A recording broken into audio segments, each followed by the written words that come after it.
వెనుకబడిన వర్గాలకు రిజర్వేషన్లు, ఎస్సీల వర్గీకరణ కోసం తెలంగాణ ప్రభుత్వం కీలక నిర్ణయం తీసుకుంది. మార్చి 1వ తేదీ నుంచి 5వ తేదీలోపు అసెంబ్లీ ప్రత్యేక సమావేశాలు నిర్వహించాలని నిర్ణయించింది.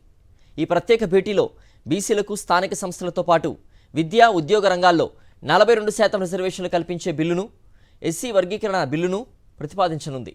అసెంబ్లీలో చర్చ అనంతరం ఈ బిల్లుల్ని ఆమోదిస్తారు. ఆ తర్వాత ఆమోదం కోసం కేంద్ర ప్రభుత్వానికి పంపుతారు. ఎస్సీల వర్గీకరణకు సంబంధించి ఏకసభ్య కమిషన్ గడువు పొడిగించిన నేపథ్యంలో ఆ కమిషన్ ఇచ్చే నివేదిక ఆధారంగా బిల్లును రూపొందించనున్నారు. ఈ బిల్లు అసెంబ్లీ ఆమోదం అనంతరం చట్టంగా రూపాంతరం చెందనుంది. దీంతోపాటు బీసీలకు 42% రిజర్వేషన్లు కల్పించే బిల్లుల్ని కూడా అసెంబ్లీలో పెట్టి ఆమోదం తీసుకోనుంది. ఈ 3 బిల్లుల ముసాయిదా రూపకల్పనలో సంబంధిత అధికారులు నిమగ్నమయ్యారని సమాచారం. త్వరలోనే జరగనున్న తెలంగాణ మంత్రివర్గ సమావేశంలో 3 ముసాయిదా చట్టాలకు తుది రూపు లభించనుంది. మరోవైపు 2025-26 ఆర్థిక సంవత్సరానికి వార్షిక బడ్జెట్ ఆమోదం కోసం బడ్జెట్ సమావేశాలను వచ్చే నెల 3వ వారంలో నిర్వహించాలని ప్రభుత్వం యోచిస్తోంది.